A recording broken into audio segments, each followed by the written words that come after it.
Olá, meu nome é Carla e eu vou falar um pouco sobre a análise da conversação. A análise da conversação, ela vai ser o estudo da interação social verbal e não verbal que vai procurar descrever as formas de interação formal e informal. Ela vai ser uma investigação das práticas e das atividades conversacionais. Ela surgiu em 1960 com base nas pesquisas de Harvey Sachs, Emanuel Chegloff e Gayle Jefferson.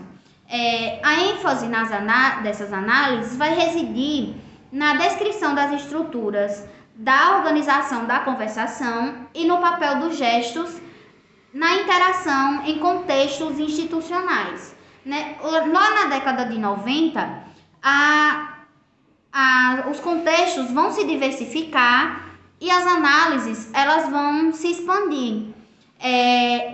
As questões estruturais originais referentes à organização da atividade conversacional, elas vão se expandir para o campo de estudo da linguística, paralinguística e sociocultural, que vai ser colocada em ação no momento da conversação, para interpretação desses contextos, A análise da conversação, ela é de natureza empírica e qualitativa.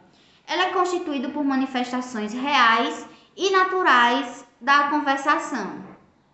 O objetivo principal dessas análises é tornar o mais realista possível para examinar os recursos livres e espontâneos que foram utilizados pelos falantes e como eles vão lidar com essas contingências e com a interação em foco que surgiu.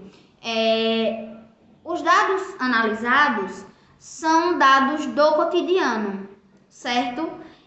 E a metodologia que vai ser utilizada vai ser uma metodologia que vai pedir a gravação de áudios e, se possível, de vídeos.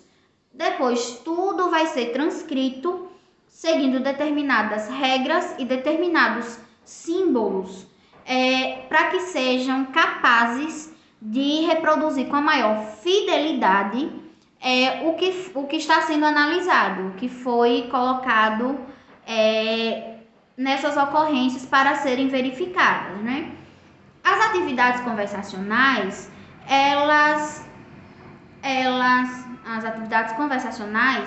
elas vão ser de manifestação regular das estruturas linguísticas e comunicativas, que são relativamente estáveis.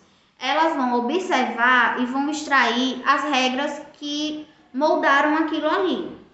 Toda a conversação é estruturada por meio de sequência e de turnos, de interlocutores, interrupções, hesitações, truncamentos, sobreposições e as pausas. Tá? A análise da conversação ela vai estabelecer traços estáveis da organização sequencial. Além disso, vai ter outros fatores que vão ser observados em uma conversação, como o contexto, as relações interpessoais construídas na interação, os tipos de interlocutores, o tipo de conversação, os elementos que vão caracterizar e estruturar a própria conversação e outros fatores vão fazer parte da organização da conversação, como, por exemplo, a aptidão linguística e o conhecimento e o domínio das situações sociais vividas pelos interlocutores. Em 1991, Marcucci ele vai destacar 5 elementos básicos que vão caracterizar uma conversação. Esses elementos são a interação entre pelo menos 2 falantes, ocorrência de pelo menos uma troca de falantes, presença de uma sequência de uma ação e de ações coordenadas, execução de uma identidade temporal e uma interação concentrada, certo? Quanto aos aspectos relativos à estrutura e à organização da atividade, a análise da conversação ela criou um modelo teórico próprio, certo? E empregando uma terminologia como sequência em turnos. Por entendemos com o Castilho, em 2000, que o segmento produzido por um falante com direito à voz, tá? De acordo com o tipo de análise que vai ser realizada, pode ser construído por um item pré-lexical, uma palavra, um sintagma, uma sentença ou toda unidade construcional, cuja definição ela deve atender critérios da natureza da natureza sintática, semântico e pragmática e em critérios entonacionais. A distribuição e a construção do turno conversacional vai constituir elementos centrais na organização da conversação, que vai ser fundamental para ver e entender como ela vai funcionar.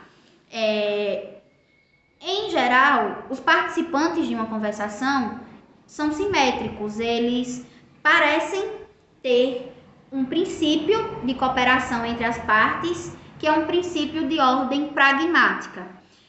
Segundo os analistas, vai existir um sistema básico de regras responsável pela transição de um turno a outro. E se caso pular essa sequência, vai se constituir um princípio de violação que entendemos como fala um de cada vez. Certo? Vai haver controvérsias quanto ao conceito de turno e no que diz respeito à identificação do momento em que vai passar de um turno a outro. Nem sempre a troca de falantes vai significar a conclusão de uma unidade constitutiva de turno, certo? E aí vai ficar a critério do analista, com posse de determinados conceitos básicos, julgar em uma conversação o que pode e o que não pode ser entendido por turno. A conversação é algo mais simples do que a sucessão de turnos. O que se pode também dizer sobre um tópico conversacional, certo? Quando estamos conversando, a gente pode falar sobre um só tópico ou podemos focar em somente um, que aí vai surgir subtópicos dentro daquele tema. O turno e a topicalidade, eles são bastante interligados e eles representam um princípio organizador e regulador da conversa, certo? Eles vão desempenhar funções pragmáticas responsáveis pela manutenção e a continuidade em uma conversa. Um exemplo vai ser as estratégias de polidez e o envolvimento do uso de marcadores conversacionais, como, por exemplo, os marcadores linguísticos iniciais e os finais, certo? Os iniciais vão ser olha, bem, bom, e os finais vai ser né, sabe, entre outros.